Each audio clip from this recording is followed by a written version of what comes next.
Agora para a questão número 1 do trabalho 3 de inteligência artificial. A gente tem como objetivo aqui a predição do preço do diamante em comparação aos três modelos apresentados na questão. Então vai comparar os três modelos e verificar qual melhor prediz o preço do diamante. Primeiro a gente importa essa biblioteca aqui do padrões do Python, de análise de ciência de dados, análise de dados. Depois a gente vai para o dataset da questão, que é o Diamonds, que também está presente no Seaborn, então a gente consegue facilmente carregar ele aqui. Aqui a gente verifica que o dataset tem variáveis categóricas e numéricas, e nosso objetivo aqui é transformá-los em numéricas, de uma forma que nosso modelo consiga fazer análise. Então para isso, antes de fazer esse pré-processamento, a gente vai separar o dataset X aqui para X, né? Onde tem o Diamonds, sem a variável target, que é o price, e botá-lo em Y separado do price, certo? Depois a gente vai fazer todo o split e a parte de treinamento, de teste dos datasets, para ficar na proporção que a questão pediu. Nisso aqui, nessa célula, a gente consegue separar quem são as colunas categóricas e numéricas para fazer as transformações de pré-processamento. As colunas numéricas vão passar pelo Standard Scale, que é parte da biblioteca do scikit-learn de pré-processamento, e o Categorical Transformation, que são as variáveis categóricas. Elas vão passar para o on-hot encoder para transformá-las em categóricas. E nisso a gente consegue fazer esse pré-processamento aqui, utilizando essa lista aqui, onde passa essas informações e ela faz esse pré-processamento e transforma essas variáveis. Agora na parte de comparação de modelos, a gente carrega de novo os scikit-learn, só que com os modelos que a gente quer analisar, que é o Linear Regression, K-Neighborhood Regression e o Gradient Boost Regressor. Esses três aqui a gente vai fazer essa comparação. Nisso a gente vai jogar aqui nessa biblioteca models aqui, nesse dicionário, perdão, models. Nisso, primeiro a gente vai usar essa variável aqui, results aqui, que ele vai dar o resultado futuramente. Primeiro está vazio, depois ele vai com base no for que ele vai interar e vai interagir com essa variável aqui, com essa lista, com esse dicionário, né, no caso. Aqui ele vai pegar o nome do modelo, e vai transformá-lo. Então vai fazer toda essa pipeline de dados, vai primeiro fazer o pré-processamento e depois usar o modelo de regressão. Aí nisso, para cada modelo desse aqui, para cada uma interação por vez, ele vai fazer esse fit de treinamento do X e do Y. Depois ele vai fazer a predição de Y em relação à variável de validação, ao dataset de validação. Depois ele vai jogar os resultados nessas duas variáveis aqui e depois salvá-lo nesse dicionário onde vai falar qual modelo, qual foi o resultado do RMSE e o do R2, certo? E depois jogar pra gente aqui. Nisso, ele deu aqui a regressão linear, deu 1131 aqui para o RMSN, e nosso objetivo aqui é encontrar um RMSE de predição baixo e um R2 alto. Aqui ele deu em comparação aos outros. Aqui, por exemplo, Linear Regression deu mais de 1000, aqui deu 800 e aqui deu 700. Então o menor foi o Gradient Pushing. E o R2, que a gente quer o mais alto, aqui a gente encontra que o Gradient Pushing venceu novamente. Então a gente consegue verificar que o Gradient Pushing é o melhor modelo, certo? Em comparação aos demais. Nisso a gente vai pegar esses resultados e jogar aqui para a gente fazer essa análise mesmo, para mostrar que aqui o Gradient Push é o melhor, certo? Então a gente vai conseguir fazer essa predição aqui, teste, que a gente separou anteriormente, e fazer a predição para a gente analisar daqui a pouco nesses gráficos aqui. E nisso, a gente já indo para a parte gráfica mesmo, não tem muito mistério. Primeiro a gente espera, a gente consegue ver uma linha, esse traçado aqui diagonal com valores médios, né? Aí, assim é possível ver a dispersão para os valores extremos, quando o diamante é muito caro ou muito barato. Então a gente consegue ver que o modelo conseguiu predizer linearmente, certo? Para o gráfico de resíduos, aqui está mais aleatoriamente distribuídos em torno aqui do zero, né? Então a gente consegue ver que está bem mais concentrado em torno do zero aqui. São padrões sistemáticos que indicam que as relações que não foram capturadas pelo modelo. E essa é a questão número 1. Agora, para a questão número 2, vamos fazer uma rede neural para analisar o dataset do Wine, né? Para verificar a eficácia dessas redes neurais, né? Primeiro a gente vai passar todas as questões, todas as importações, quer dizer, das bibliotecas, depois carregar esse dataset em Wine, certo? E vai separá-lo entre em blocos, né, de datasets, de testes de validação e treinamento. Após isso, o pré-processamento de dados vai realizar a normalização e fazer as transformações necessárias para que sejam feitas os fits de treinamento e as transformações de validação de teste. Nisso aqui a gente vai fazer a mesma coisa para as redes generais, usando o Float Tensor e o Long Tensor, certo? Aqui vamos realizar, fazer essa definição, né, do modelo de multilayer. Primeiro tem essa classe aqui, o Wine Classifier, onde ele passa as camadas de redes neurais. Então essa é a classe base para todas as redes neurais do Python, no PyTorch. Esse N linear aqui são camadas totalmente conectadas, que são as input sizes, que vão até os hiding sides, depois vão de novo para o output side. Então eles fazem toda essa verificação de camada, né? O RLU aqui, a gente faz esse ciclo, né? O RLU aqui ele é ativação não linear, que para ajudar no aprendizado de padrões complexos. E depois esse dropout que desativa aleatoriamente 20% dos neurônios durante o treinamento para evitar o overfit deles, certo? Fazer que eles não fiquem viciados na mesma pergunta, mesma resposta, quer dizer. E nisso, esse método aqui, o forward, aqui é um fluxo de dados que basicamente é o input, ele vai parametrizar e jogar esse input para o FC1, depois para o ReLU, depois ele vai fazer esse dropout e jogar para o FC2, e nisso jogar esse output aqui do results, do return aqui, quer dizer. Então a gente não vai aplicar o softmax, né, porque a cross entropy loss do Python já inclui isso.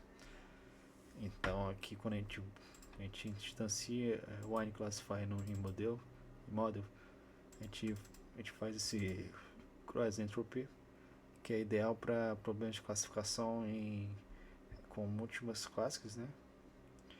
Nisso a gente usa o Adam aqui para otimizar o adaptativo que ajusta as taxas de aprendizagem automaticamente. Aqui a gente bota uma taxa de 0.001, que é a taxa total de aprendizado inicial, né? É a taxa de aprendizagem inicial, no caso, não é total. É o valor comum para todos os problemas, certo? Então, nessa parte desse loop de treinamento, a gente vai usar o module train aqui para fazer a rede neural agir, né, no treinamento. Então ativa o modo de treinamento dessa rede neural. Esse zero grid aqui ele vai fazer é essencial para não acumular os gradientes entre os época das epochas, quer dizer. E vai fazer todo esse ciclo de forward, backward, step, que é um ciclo fundamental de treino, certo? Então depois ele vai fazer esse modelo de evaluate que muda para o modo de avaliação. Então esse bloco é onde não calculamos o gradiente, só fazemos a inferência dele. E depois ele vai fazer treinamento aqui. Nisso aqui a gente consegue ver que ele vai ter ele começa aí com início do treinamento e vai passando para até que ele até o epoch aqui de 100/100, onde o resultado final dessa rede neural aqui a gente consegue verificar que ele teve perda final do treino de 0.1902 e uma validação, perda final de validação de 0.2267. Então aqui a gente consegue verificar que os treinamentos é bem tangencial a validação. Então as perdas diminuem constantemente, tanto no treino quanto na validação. Aí a diferença está no treino lost e vol lost, é que as duas são bem pequenas, né? A gente consegue verificar que 0.1902 e 0.22067 são indicadores de boa generalização, certo? Então não há sinal de overfit, as duas curvas evoluem juntas. E aqui a gente consegue ver que a acurácia dela é de 1000%, certo? Como o dataset é pequeno e já é muito simples para a rede neural, então a acurácia é bem precisa. Claro que outros datasets podem mais complexidade, ele consegue ter uma acurácia até menor, mas é um bom indicativo que a rede neural funcionou. Agora para a parte B da questão 2, regressão com o conjunto do California Housing. A gente vai usar esse dataset aqui, o California Housing, e separá-lo, como fizemos nas outras questões, em data e o target. Nisso a gente vai fazer o split de 60, 20, 20, conforme solicitado. Depois a normalização nos datasets de treinamento, de validação de teste. Depois fazemos igual a questão A, onde vamos botar os tensores, né, os nossas redes neurais. Nisso a gente vai passar essa classe que é a mesma relação que tivemos na questão A, certo? E vai fazer instanciar essa classe aqui em model, depois o MS loss, né, para perda sobre o aprendizado, né? Depois o Adam também para otimização. Agora para treinar o modelo para 150 epochs, quer dizer. E aqui a gente vai fazer esse for aqui nesse range do modelo. Primeiro vamos treinar, usar o modelo.training, depois otimizar. Daí sim ele vai gerar o output. Depois a gente vai ter a questão do critério de perda, né? Então o modelo a rede neural vai nos mostrar a melhor avaliação, certo? Nesse bloco de código aqui do evaluation. Depois vai printar as informações como foi na questão A. Então a gente começa com um treinamento específico aqui de 4.000 até o final aqui que é 0.69, certo? E com uma taxa de uma perda de validação de 3.98, começou e finalizou com 0.58, certo? Aqui a gente consegue ver no gráfico que foram bem similares assim, não houve overfit. Então a perda de treinamento e a validação ficaram em patamares bastante similares. Aí até ela dobrar, né? Ela inverter a curva, onde o treino em mais ou menos 70, 65 por aí, ele muda a perda de treino. Mas são valores extremamente similares, então a gente consegue avaliar aqui que o conjunto de testes da taxa de erro aqui foi 0,76, é bastante significativo. Agora para a questão número 3, nosso objetivo aqui é criar um datamap do dataset Wine, que vamos realizar novamente a importação das bibliotecas necessárias para a questão número 3. Nessa linha de código, vamos importar novamente o dataset Wine para deixar ele normal, né, sem os tratamentos anteriores. Depois a gente vai realizar a divisão novamente entre data e o target. Após isso, vamos separar os datasets em 60, 20 e 20 para treino, validação e teste. Aqui ela faz esse split aqui, com base no scikit-learn. Para a normalização, a gente vai usar também uma biblioteca, a importação do scikit-learn, que é a Standard Scaler, que a gente já usou anteriormente para a normalização. Para os dataset train, val e o teste. E aqui a parte do tensor, né, a gente vai botar diferentes unidades para cada tensor. Aqui o tensor float, né, e aqui o tensor long. Para os datasets treino, x treino e y treino. Aqui é a validação do x val e o y val para realizar, para conseguir fazermos as redes neurais. Agora, para a definição de multilayer, vamos usar a mesma lógica das classes anteriores, aqui para a classe Wine, onde ela vai fazer toda a verificação aqui do ciclo, né, de aprendizado. Aqui a gente vai instanciar o iNet aqui, que é a classe nesse model, depois passar aqui em NN, lá na biblioteca do PyTorch, o Cross Entropy Loss, e depois o Optimizer do Adam, certo? Aqui a gente vai, esses são os critérios de otimização. E para calcular a métrica, a gente vai usar aqui 100 épocas, onde a gente vai, primeiramente, vai armazenar as probabilidades aqui em train probs e armazenar os acessos aqui em train correct, usando aqui a biblioteca do NumPy dos zeros, né, para realizar uma grande matriz, onde tem treinamento e dos épocas. E nisso finalizar aqui nessa parte de como nesse for aqui, que a gente vai realizar esse treinamento das redes neurais. Aqui a gente consegue verificar que começou com 20, né, com epochs, e vai até 100. Que o perda de treinamento foi 0.78 até 0.13 e a validação foi de 0.81 até 0.17. Calculando as métricas aqui, a gente consegue verificar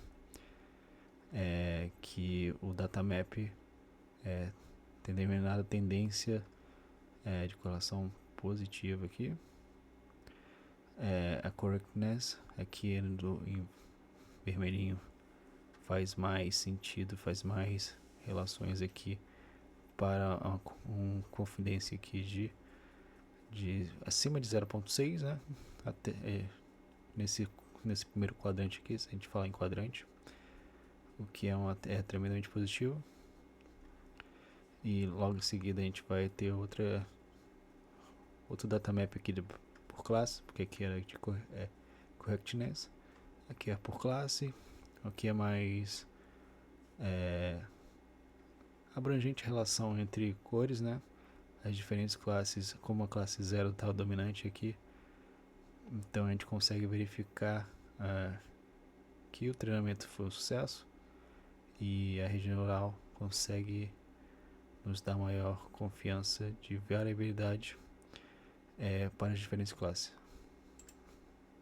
Agora para a questão número 4, foi baixado no GitHub da disciplina esse arquivo .pickle. Nele primeiramente a gente vai realizar um problema de classificação para conjuntos balanceados na questão 4.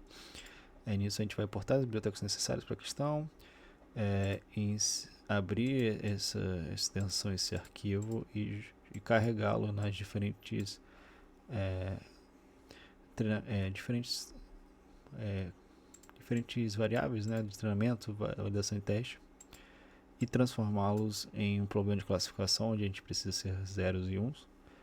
Então a gente, indo para análise de balanceamento, a gente consegue verificar que a classe 0 aqui é bastante desbalanceada, que na classe de treinamento tem 9.000, aqui em validação 2.000, teste em mais de 8.000. E para a classe 1 tem 700 na parte de treino, 229 para a parte de validação, e na parte de teste 813. Nisso a gente vai precisar usar estratégias de balanceamento para conseguir passar esse desafio. Usando, por exemplo, o Gradient Boosting aqui, a gente consegue fazer toda o fit do treinamento e a predict nele, então a gente consegue verificar a precisão dele para um conjunto desbalanceado. Aqui a precisão para uma classe 0, onde tem 8.769, foi uma precisão de 0.94, o recall de 0.99 e o F1 score de 0.97. Bastante positivo. Porém, na classe 1 teve uma perda considerável, pois a precisão foi 0.75, o recall foi 0.37 e o F1 score foi 0.50 para um conjunto de 813. Então, utilizando uma estratégia como o undersample aqui, que ele vai tirar da classe majoritária para a classe minoritária, aqui ele vai utilizar a estratégia aqui do scikit-learn, do undersample, e instanciar o fit desse resample aqui do treinamento. Então ele vai realizar toda a classificação, toda o gradient push novamente aqui para nesse caso aqui o treinamento, e depois predizer ele. Então a gente consegue verificar que a precisão foi 0.97, o recall 0.90 e o F1 score foi 0.94 para esse conjunto de dados. Porém, em comparação aqui do sem balanceamento foi 0.52, 0.73, que aumentou bastante. Porém, a precisão abaixou bastante, foi 0.41. Agora, para uma estratégia de oversample aqui, que ele vai aumentar a classe majoritária. Então, a gente consegue verificar que os conjuntos de valores voltaram, né? E aqui conseguiu aumentar também a precisão. Aqui foi, por exemplo, precisão 0.41, aqui foi 0.50. Aqui o recall foi um pouquinho mais baixo, foi 0.72 para o undersample e 0.66 para o oversample. E o F1 score foi um pouquinho mais alto, foi 0.57 para 0.52. E a mesma estratégia do undersample aqui no código, onde a gente vai utilizar, instanciar essa classe do scikit-learn, depois realizar esse oversample dentro do treinamento, utilizar o Gradient Boosting e para treinar o modelo, depois fazer a predição dele, e esse é o resultado. E por último, não menos importante, utilizar o Model Trash, que é o do limiar, né? Nele ele vai obter probabilidades e realizar verificações com ela. Aqui, por exemplo, a probabilidade 0.3, se for maior, ele vai inserir informações na outra classe, com o objetivo de balancear melhor. Então a gente já consegue ver aqui que depois a gente vai ter uma análise melhor, mas a gente consegue ver que a precisão aqui da classe 1 aumentou. Aqui a da classe 0 diminuiu um pouco só. Aqui aumentou. Aqui diminuiu para 52. O F1 score aumentou da classe 0 e o F1 score da classe 1 aumentou também. Fazendo uma análise comparativa, um conjunto sem balanceamento, do F1 score, no caso, foi de 0.49, para o undersample foi 0.52, para o oversample 0.57 e o ajuste de limiar foi 0.58, certo? E para o problema de regressão, a gente vai utilizar essa biblioteca do novamente o gradient boosting e o mean square erro. Aqui a gente vai criar um conjunto de binários com o descritor, né, para esse problema de regressão. Aqui vamos instanciar o modelo Boost Regressor, o Gradient Boost Regressor aqui no Model Direct, treiná-lo e predizer. Aqui o RMSE aqui vai realizar a análise, né, utilizando o mean square erro e conforme aqui da métrica aqui do scikit-learn. E nisso a gente consegue verificar que o modelo teve 1.3385 de erro, foi bastante alto. Aqui para o modelo de 2 estágios, a gente fez novamente o classify aqui para o gradient boosting e treinou esse modelo, certo? Aqui fizemos o treinamento do predict aqui e realizamos dos X, né, da parte do dataset sem o alvo, certo? Depois fizemos novamente para o fit do gradient boosting desse conjunto de dados de treinamento, tanto X quanto Y. Depois realizamos a mesma coisa, só que para o teste, né? Então realizamos esse predict, e com o final predict a gente verifica que com os 2 estágios aqui foi 1.3499, perdão. Nisso a gente consegue verificar que corrigindo os shapes para serem consistentes, a gente consegue realizar nesse código novamente a verificação desses resultados com base nesses códigos aqui, que o shape do y-test foi 9.584, o y-predict foi 9.000, mesmo valor para os três shapes, e o RMSE por nível de severidade. Aqui sem chuvas leves foi 0.49, com o modelo direto, né, com 2 estágios foi 0.54, chuvas moderadas o modelo foi diretamente para 9.66, com os 2 estágios foi 9.47, para chuvas fortes foram 25, para o outro foi 26, 60 e 59, e assim sucessivamente. Então a gente consegue ver o RMSE por nível de severidade dos 2 modelos.